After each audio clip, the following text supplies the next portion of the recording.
First video I watched was like a reaction to playing after, you know, so many years of WoW and how he feels about it. And then ever since then, I've like time and time again gotten recommended, this is Jesse Cox's reaction to the Shadowbringers ending. And I'm like, no! So this will be nice to have a spoiler-free one I can check out. Let's go! Final Fantasy XIV is a sprawling, thoughtful story spanning across a base game, a reboot and at present, 3 expansions. There's so much content, and all of it is truly important to the tale the devs are trying to tell. And for those of you who are looking to jump into the game and fall in love with a new MMO adventure, it might seem a little overwhelming, because at its core, Final Fantasy XIV is an RPG first and foremost. So joining up now might seem like you've already missed out on so much. But I'm here to tell you, you haven't. You can still join in on the fun. And if you're kind of worried about being lost, consider this video series my attempt at an easily accessible primer to the game world. I hope. I want to say real quick, like, I am totally bought into the story element of all that, because I never knew how much I was looking for like a single player kind of story experience in an MMO game until I experienced it firsthand. But wow, I really was on the copium for so long. I didn't realize how much of WoW's story was in novels. And so to have it all like just accessible right there in the game, like the main story quest actually gives you the whole main story. It's amazing.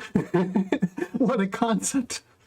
This will serve new players looking to catch up, and so for me, it's very, very exciting. Longtime fans to refresh themselves on key plot points. Now, if you follow me for a long time, you know in a former life I used to be a history teacher. So I'm gonna try and tackle this the same way I would. I used to watch Jesse back, you know, during co-optional podcast and what was it before then?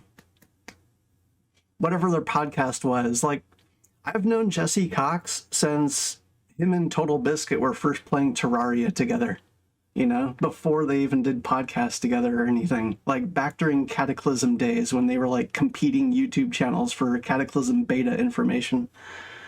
So, yeah, like, big history teacher. So, like, that's saying a lot whenever, feels for the biscuit. It's like saying a lot whenever Jesse Cox gets excited about a story. It's the biggest reason that I still want to check out Nier Automata myself as well, because he talks so highly of that. And, you know, to know what is actually being referenced in Final Fantasy XIV, because they have those Nier raids. But, yeah, I got really, really deep into World of Warcraft's story, and because I started with Warcraft 3, and my friend who got me into Warcraft 3 started with Warcraft 2, so we've always been big on the story. And so it was a really, really painful experience, like investing yourself into all the lore. And like, I read a lot of the books. I didn't read all the books, but I read a lot of them. And then like to kind of start finding out like, oh yeah, a lot of what I know doesn't matter so much. But in Final Fantasy XIV, like, I'm so excited because I feel like me learning more about the world and the characters and the lore is going to pay dividends for the future. Like, it's not like, you know, the next expansion comes and maybe not, you know, everything that I learned just gets chucked aside. Would try to teach a class on the subject. We're going to break it down. So I'm very motivated to learn as much as I can about this. Without getting in the minutia and also spoiling major plot reveals. I figured to preserve the fun of actually playing the game, we just don't want to say all the facts we know right away, and instead we'll reveal them over time as they would be revealed in the story. So if during this video or any others, you as a person, let's say in 5.5, think, wait a minute, actually what happened was, the reason I am either being vague or leaving any Sorry, I just got to see this real quick. Is this right away, and instead we'll reveal them over time. Is this cutscene from 1.0 or 2.0? So if during this video or any others, you as a person, let's say in 5.5, think, wait a minute, actually what? I had no idea that, what is this, like a tongue? Is it like a mouth within a mouth? What the heck is this thing? I've never seen this cutscene before, and I didn't know that they're like It makes me think of Tremors. What happened was, the reason I am either being vague or leaving out information is because I'm trying not to spoil it for the new players. You understand? Cool, be vague. Anyway, enough introduction. Let's begin our first lesson. The world you're playing in. Does he have a whole series of this? Marble. The world of Final Fantasy XIV is called Hydaelyn, a land blessed by a magical staple of the Final Fantasy franchise, the crystal. Now, if you've never played a Final Fantasy game, you don't need to worry. The crystal, just like chocobos or moogles or whatever, is just a trope of the franchise. None of the Final Fantasy games are actually connected. Wait, so Hydaelyn's been in other games before. However, Final Fantasy XIV does. I've only pay played homage 7 and to those 8 games mostly. that came before it in some very fun and fan servicey ways. And Tactics. But none of it is I've never important finished to the Tactics. story. I probably got like a All third you of the need way to know through. is that there's a And then magical realized I crystal, needed to also grind. called Hydaelyn, that bestows the blessing of light upon your character, giving you the fantastical powers you possess. And this crystal is connected to the planet, or star, as Oh, it's okay. often called It's in 14 games. exclusive. Just Sweet. know that every time they mention our star, they mean the planet. Anyway, it's connected to the planet. Oh, the star is the planet. Through this mystical force called ether. For longtime That's Final weird. Fantasy fans, think of it like the life stream. Or for Star Wars fans, it would be the Force. It flows through the Cool. land, and it is both nature and magic. Things are born from it, and when we die, we return to it. It's just a I also want to say, like, this whole thing, I remember Asmongold was kind of cracking on it, like, calling it a PowerPoint presentation, which it kind of is, like, it really is, but at the same time, like, this is everything that I wanted out of Shadowlands, you know? Because when they had Warcraft Chronicles release, like, I got super excited for that book, and then, you know, Shadowlands retconned what was even in that book. It was ridiculous, but I was hoping for something like this, like, oh, they're finally going to tie it all together. They're going to make sense of it. And instead I was just left with more questions. we return But to it. they did It's awesome just a on this. I creative really way like that of whole explaining where segment. the major elements and magics come from. Yeah, and 14. It can sometimes leave behind crystallized versions of itself that can be used in everything from the complexity of fast traveling across the world to building a simple bookcase. And so, you might logically think that this means The way all they the incorporate peoples of it the into world weapons worship as well, the ether like and the crystal. gunblade or And that's definitely not the case. the This machinist star, weapons. our Like, I world, love that. is filled with The a Aether. wide variety of peoples and cultures. Whoa, they got all with their own Lamias. customs and beliefs. They have their own religions and deities, and they worship in their own ways, or don't worship anything at all. So while yes, there is this magical crystal, and there is the ether, there was also the passage of time, and different cultures developed differently, and the game tackles all of that. Oh, so in our part of colorful. the world, where much of our story takes place, for example, we've got The 12. the 12, which are a group of ancient deities, each associated with an element in a calendar month. When you make your Yeah. character, you even select which of these 12 I you're got born under. the And in other lover. parts of the world, Ooh. they don't give a damn about the 12. But behind it all, in the background, is the crystal and the ether, and that's how it all works. Because no matter That's what I love too. Like, as we've been learning more about the Beast Tribes or Louis Soix and the coils and all that, like, I start realizing, like, they're taking the path that I would have wanted them to take, like, were I making this game. It's like, yeah, you got these religions and all that, and they're real. They're very, very real. But are they? Are they? You know, it's like, they are real in the fact that they're a manifestation of Aether, like, in, you know, the form that the people are choosing. So, like, they become real, you know, but, like, you kind of realize, like, the 12 is as arbitrary and fabricated as the rest of the gods that are out there. matter what beliefs the people have, the presence of the crystal and crystals in the world still hold great power. They are revered as a way of connecting to their deities. This power can allow tribes of men or beasts with enough resolve to literally summon forth a type of elemental god called a primal. I'm still not These totally... creatures could be the deities they're worshiping, or they could be something else. But either way, they are powerful and dangerous. The only aspect that I still don't fully grasp is they say it's like very, very damaging to the life stream and whatnot. But if you defeat them, doesn't that release all the Aether? But maybe it doesn't return like 100% back. I don't know. because they feed That's what I'm off still the unclear devotion on. of those around them, tempering mortal souls to their will and feeding off the ether. Basically, I like that making too, how, mortals mind-controlled slaves to the primals. But The even more with that faith, the danger, more devotion many they get people are determined also to increases make their the power. sacrifice, be it out of need or some other cultural importance. And the reason I'm bringing all this up Too right now soon. and just bombarding you with What all are you this doing to me, is Jesse? because Too this soon. isn't one of those games where everyone and everything is segmented from each other until you buy I into just expansion. played the segment. These different races and different peoples from far-flung cultures and international Cool, they do locations, get into it later they on. aren't That's unknown good to know. From the moment you start the game, you hear So they've got tales a of plan. far-off lands. You know legends and histories of other kingdoms. It's That all guy looks connected. beastie. And as you go on your adventures, you'll meet people from these places long before you actually go there in a future expansion. I once had a conversation with a friend about why the trailer for the upcoming expansion Endwalker was so exciting when, in his words, it just seemed like a series of locales with not much story. I had to explain to him the reason fans were so excited was because for years we've heard of these places, we've met people from these places, but now we finally get to go to them. It's like knowing Yeah. Japan exists, wanting to visit Japan, and then finally getting the chance. It's exciting. So I think before we get into the who, when, and why of Final Fantasy XIV's history, we should take a look at where, because it's important. I need to know. Final Fantasy XIV's world consists of 5 major continents, but the current version of the game only really takes place on 3 that are connected together, seen here. This, from left to right, is Aldenard, Ilsobard, and Othard. Othard, or the Far East as it's often referred to, is home to several important nations in our story.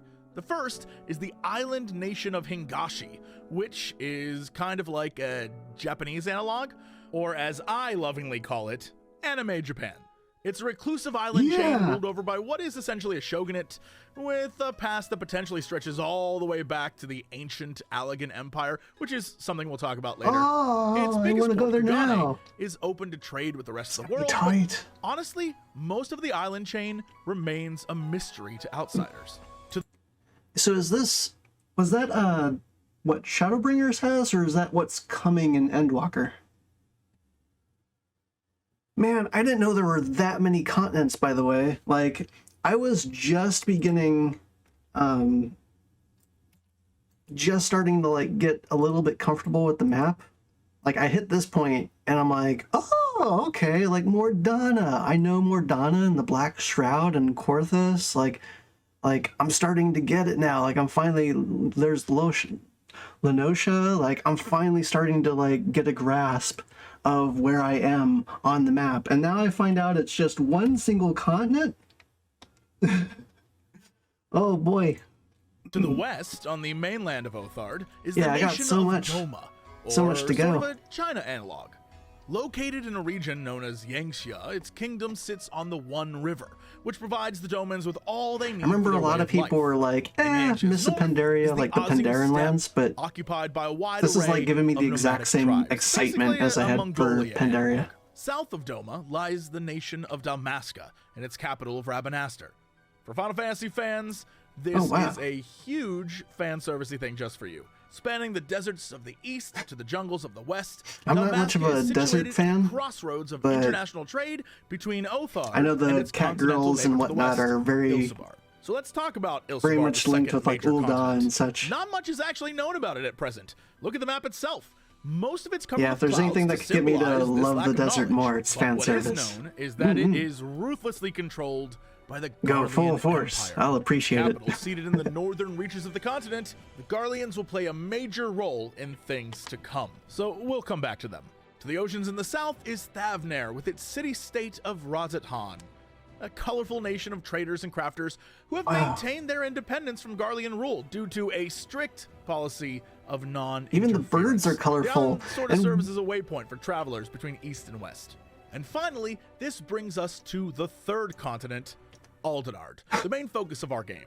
Now, a lot of times in the game, you're going to see people maintain their for travelers between east and I think if I was to live anywhere, it would probably be in one of these areas. I could only imagine like having this kind of view, or like having, you know, this sort of setting that you get to wake up to every day, just being like the most baller thing ever. and west. And finally, this brings us to the third continent, Aldenard, the main focus of our game. Now, a lot of times in the game, you're going to see people talk about Eorzea and Aldenard, and they're going to be interchangeable. The best way to think of this is like can't have a harem elsewhere. Eorzea is the whole thing, while Aldenard is There's just the whale. this part. In the northwestern ocean is what is known as the Old World, a series of islands where at the heart is the isolationist nation of scholars, Sharlayan, or as it's sometimes known, Old Sharlayan. Revering those who devote their lives to study, this nation of academics with a lot of isolationists. Rarely involves itself in the affairs of other nations. In fact, it mostly just hoards knowledge for itself. Its governing council, the Forum, is secret and selective about what knowledge it allows to be released into the world and how it's disseminated. The north of Aldenard is ruled by the theocratic Ishgard. Its holy see rules over the lands of Kurthis and puts faith above all else. Controlled by the church, but maintained by 4 high houses, it's basically Game of Thrones. Backstabbing and intrigue, while vying for control over what little the church does not possess. And although they are neighbors to the other Eorzean nations, their attention is drawn north to Dravania, home of dragons. For 1,000 years, they have waged war on the Dravanian horde, and it continues to this very day. Between Ishgard and Alamigo lies Gridania. Set deep within the forests of the Twelveswood, Gridania is one of the 3 starting cities. They're a nation focused on agriculture and harmony with nature, a place where Moogles flutter about the same dark force as terrible monsters. Led by a council of seedseers, or magical conjurers who can hear the elements, it's a place of reflection and connection with the ether. To the west, on the island of Vilbrand, again, part of Eorzea, not Aldenard, is the maritime city-state of Limsa Lominsa, another one of your starting city choices. The Nation of Pirates, as it's called, was formed from an alliance of rival crews who sought to end the bloodshed. But in recent years, the nation sort of seeks to move away from its plundering past. And finally, I gotta say too, like, in WoW, there were actually cities that I just straight up disliked. And I know I'm probably gonna get hate for this, but I didn't like Undercity. Never liked Undercity. And there were some places where I'm just like, I could do without, you know?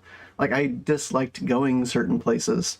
But that's not happened in this game. Like, in this game, like, yeah, there's some places that I don't like as much as others. Like, Ishgard, I'm not, you know... I don't think faith is, like, something that you should be the basis of your entire city, but, like, there's nothing wrong with faith. I'm just saying you shouldn't put it at the tippy top of your things.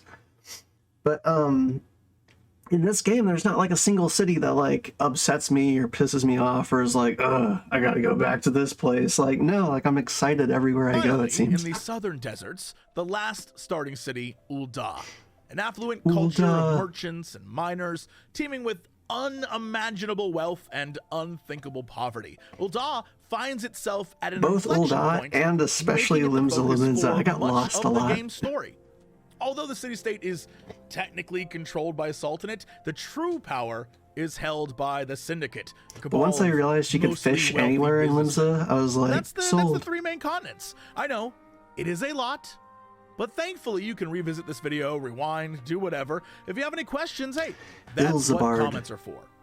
But I did mention... Oh, so the Garlean Empire is like really out there. Is that whale like actually protect them? Like, damn. Have we... I guess I shouldn't ask. I was gonna say, have we like even... Is Garlemald like even a place you can go to yet? Probably not. The 2 others, Mericidia and the mysterious New World, are not on any current version of the map.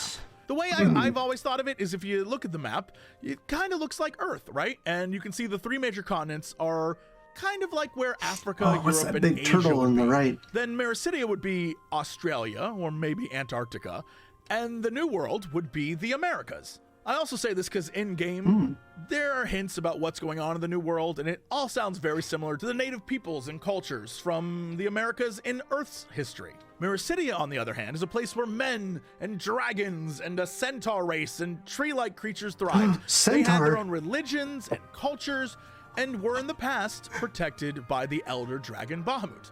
But, like I said, that was in the past. Yeah, so Bahamut was a protector at one point. Yes, they are completely rhetorical. Well, you Sorry. made it. You finally got here. We had to go through geography, but now it's time to take a deep dive into the ancient history of the world of Hydaelyn. With this information in your back pocket, I promise you. When I first started playing this game, I was kind of viewing, like, mentally I was envisioning the Garlean Empire as being almost like Mordor. But after, you know, reaching level 50 and like doing some of the Praetorium and other kind of areas, like, I actually think it'd be pretty dope to live there, you know? If you like get past the ideological concerns, like if you were bought into it, then like it'd probably be a pretty cool place to be. But I don't know, maybe I am wrong. Maybe it is kind of like Mordor. You will have all the fundamental knowledge you'll need. That's a to big tackle book. anything else I make on this channel about the game. And honestly, probably most other channels and what they make as well. So to start, and I know this is going to be confusing, so just bear with me. It was confusing for me when I first learned it, but I'm here to walk you through it.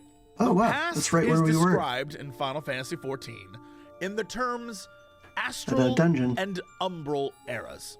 And so those concepts, I've heard that a lot, astral yeah. and umbral, can get kind of confusing because in the game, they're connected to crystals and elements and pretty much everything. And having been a new player once, I too, even having read everything, was like, what the hell? Let me simplify. Astral means active, while umbral means passive. We can get into a lot more detail, and if you want that video, just ask in the comments below. Let me know if you want me to deep dive astral, umbral, but light just and void, active, I think. passive. And when it comes to talking history, it's even easier. Just Or think energy, Golden energy Age and void. versus Dark Age. Astral eras are mostly defined by civilizations rising and technology advancing until a terrible calamity occurs, resulting in an umbral so like an era age or of a building. time of recovery, until eventually it is followed by a new astral era. Our world, this star, Hydaelyn, has moved between these eras 6 times in recorded history before the start of our game, each tied to a different element. Oh, that's so cool. I didn't know they were tied to elements. Huh. And I say recorded history because fire, long ice, ago, water. before the first astral and umbral era, was the time of the 12. This was a time of those larger-than-life heroes or gods. Honestly, we don't really know. What we do know is that long ago, they took up residence in Eorzea, and the people of Eorzea revere them. However, warring tribes and magical beings and primals abound. And all this warring, it angered the 12 so much, they left the world and wiped it clean with wind, creating Garlemald is more like Hogwarts than Mordor in a way. So I guess Garlemald's kind of like if Slytherin like took over, like Slytherin basically won, I guess. I'm more of a Raven. Huge backstory. Laura's actually in the dungeons.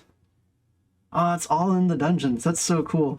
Yeah, I heard there were like some little short stories in this game, but like they're really like side pieces. So that's amazing that they actually have all the lore right here in the game. Wind. the first umbral era. It was a dark time for those who were left behind, but the remaining peoples of the world were forced to rebuild and start over. It was during this time also that dragons first appeared, and eventually the world would recover. Although it isn't known why, the first astral era came to an end in a calamity of lightning. The skies darkened and mankind was forced underground. But it's also... It's actually pretty easy to remember too. Like wind is when the dragons came. It makes a lot of sense then. Like, I don't think I've seen this in the game yet. Maybe it comes later on, but I really like how they have them associated with elements. thought during this time, Just due to the prayers it of for the me. hopeless, that the first magics began to take shape.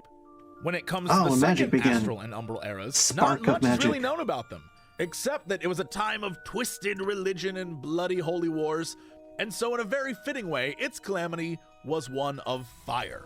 But from out of the ashes of the third umbral era rose the Allegan Empire.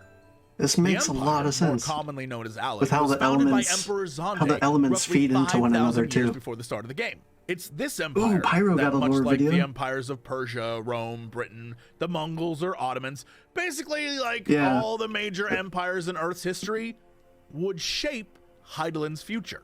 Its reach and power quickly grew, spanning the 3 major continents and potentially the entire world. However, the people of Mericidia, under the protection of Bahamut, like we talked about, refused to surrender to Zonde's forces. And although he tried numerous times to invade, he would not live to see a victory, or even the height of his great empire. But it did continue to grow after his death.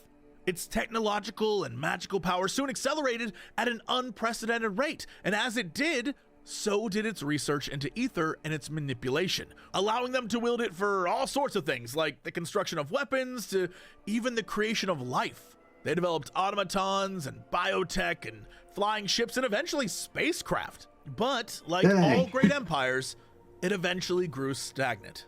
To restore it to its former glory, a technologist and magician named Amon sought to clone and revive Zonde in hopes he would bring strength back to the empire in the form of an immortal leader.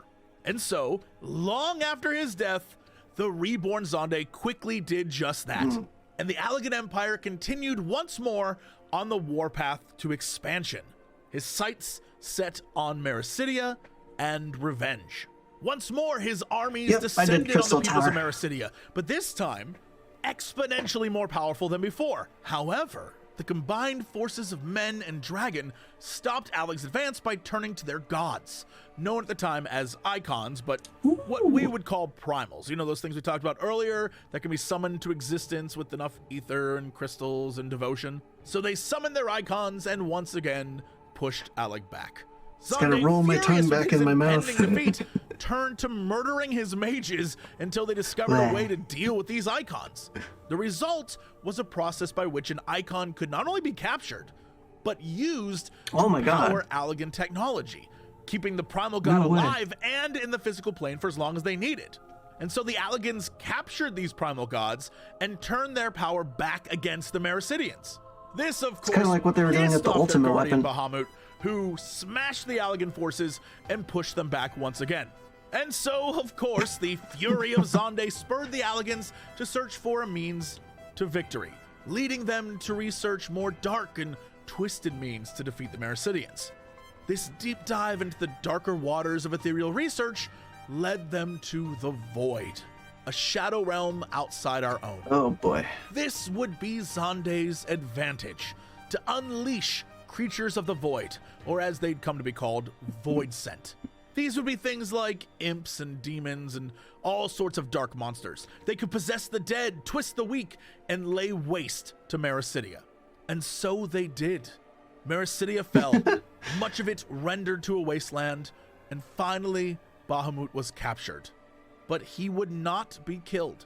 Instead, he was to be imprisoned for all eternity in an orbital space station, drawing solar ether from the sun to a conducting crystal tower on the surface. His defeat and enslavement would power a new age for the Allegan Empire. But wow, that answers, because I kept wondering if they had summoned Bahamut. Yeah, like I didn't know whether or not drawing down the moon was something where like it culminated into a summoning of Bahamut, like in the center of that moon, or if he'd just been there. So I guess he'd like been there for really, really long. No wonder he was so mad. No wonder he came out like just flailing and like, bah! It was like the first time he got to stretch his wings in how long? But victory achieved. Zonde soon fell into a explain Zonde too. I didn't realize this was at the peak of the crystal a tower. reincarnation of Zonde. On his death, his new life, and the seemingly pointlessness of existence. One day, all he had created would be gone. All of his grand schemes would fade to nothing. And so, he once more reached out to the void, and in his despair, drew a sentient mass of void to his side.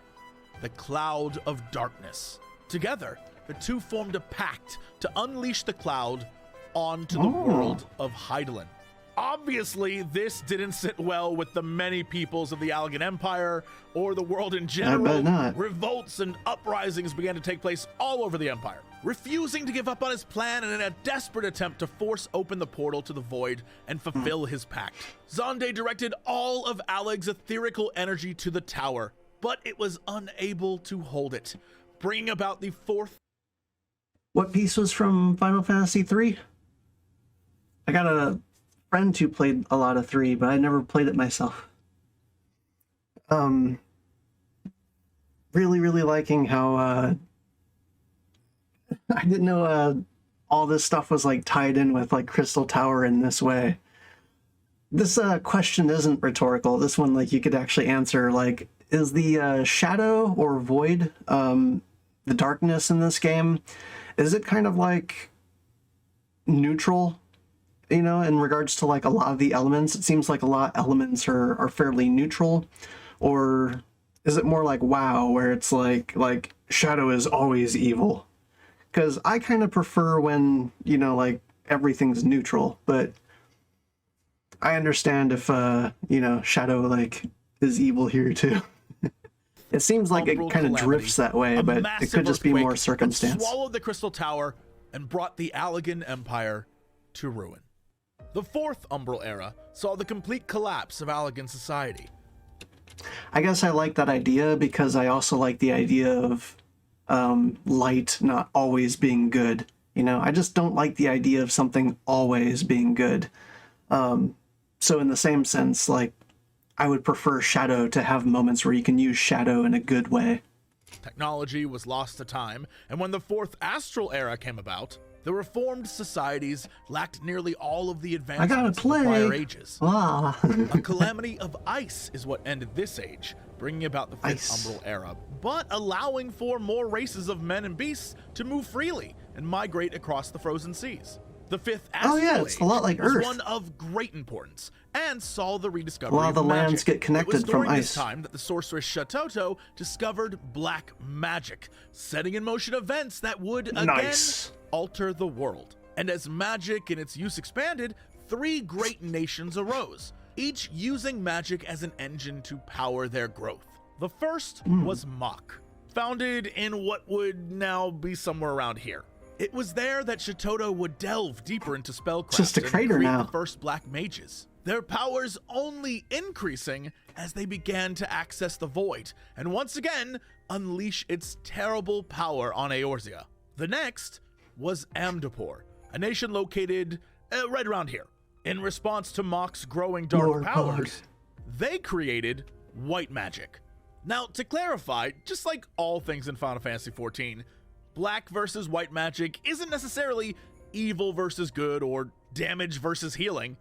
It's all about how you use it. There we go. Sure, white mages are known There for we healing, go. but they can also use powers like Holy to devastate the enemy. And the last nation was the Scholars of Nim, which would be I really got annoyed a lot by that there from isn't much World of known about Warcraft. Nim, Like, how or why they were founded, but what this is game known is doing it that right. They tried mostly to So keep many to things themselves. right.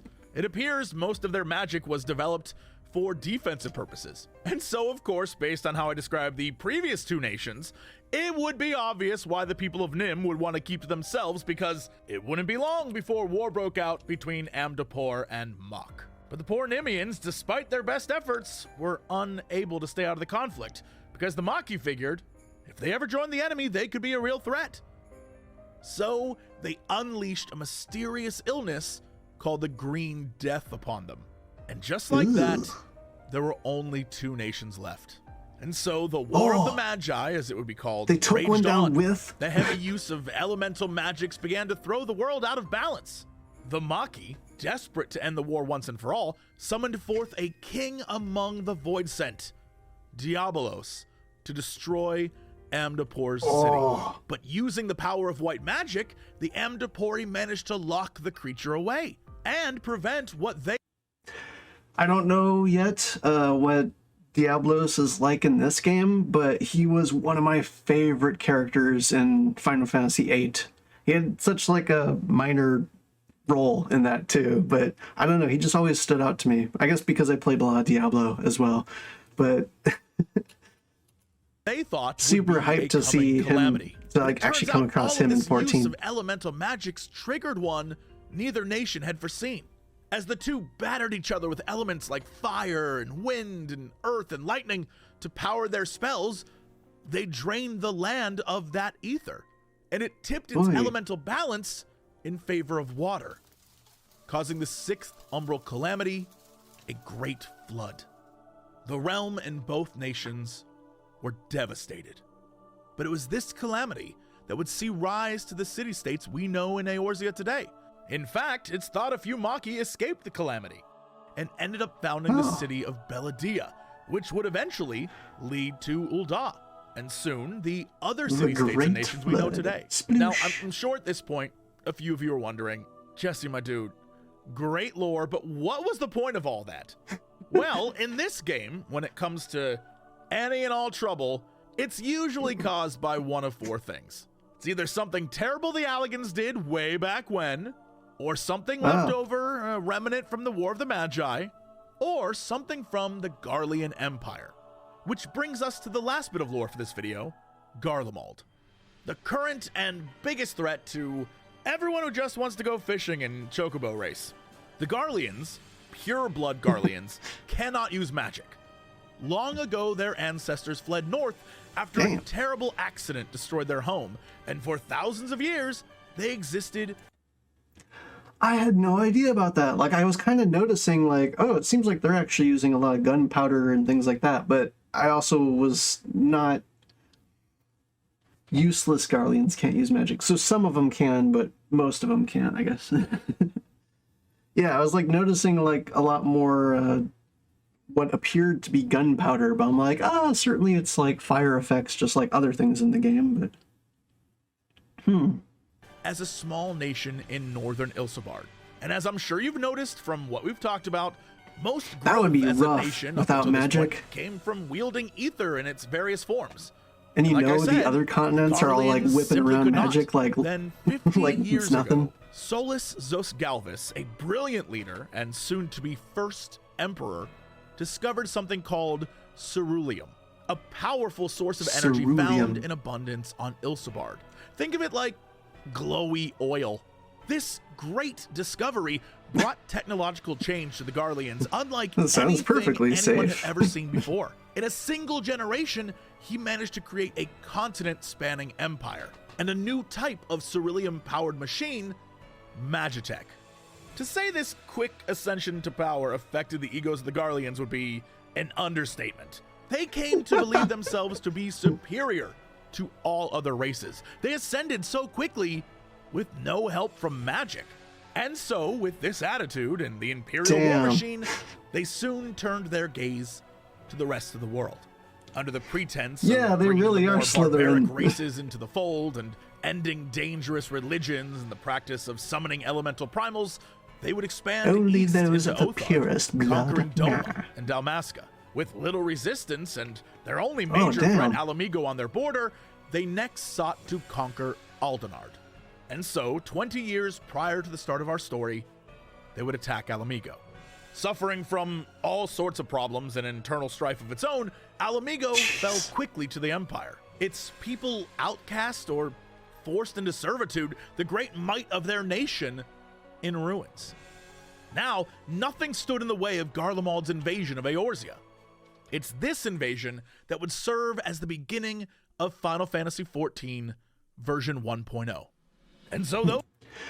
Dude, you know how messed up that would be if, they don't rely on magics, but they're essentially using, like, when he talks about, like, an oil-like magic, like, that means it's probably limited, you know? Like, they're probably drawing it, and it's probably going to be limited, and so, although they have, like, this very, very potent, powerful source, like, they're probably just going to, like, exhaust it at some point, and then what? You know, you take over all the rest of the world, you screw over all the other races and the other lands, you like suddenly indoctrinate everyone to not be using magic as much like you, and then your like oil like magic suddenly runs out, and then what? Like, I would be pissed if like I was a white mage or like a scholar or whatever, you know, and then all of a sudden it's like, nope, you can't use magic anymore. You're going to be using this. Oh, we can't use that anymore. Whoops. Shadowbringers. Yeah. Those are the three major obstacles I gotta get there. I gotta find out what all the hype is. So to summarize, Hydaelyn is both a planet, star, and crystal, the patron of you, the Warrior of Light. That crystal is connected to the ether that flows through everything. That ether can be used to create magics, weave spells, make all sorts of things. And using that ether in the past, we've seen great nations rise and fall, empires span the entire planet, it's and happy then good disappear energy. in a calamity. And all of that history, and now the Garleans, will comprise the three major threats that you face as the Warrior of Light. These are good animations. Oh, wait, did I say there was a fourth? I guess we'll have to save them for the next video. Thank you so much for watching. Thanks for cramming all this lore into your brain, and hopefully it was worth a like or a share to a friend. I've got 2 more lore videos coming, one about one. So the Alligans are definitely not. Reborn. I hope you'll come back and watch those. Alligans are definitely not. And I can't wait to show you the rest. Thanks for joining me on this guys adventure. And answered that for me for sure. I'll see you in the game. But they're not around anymore. It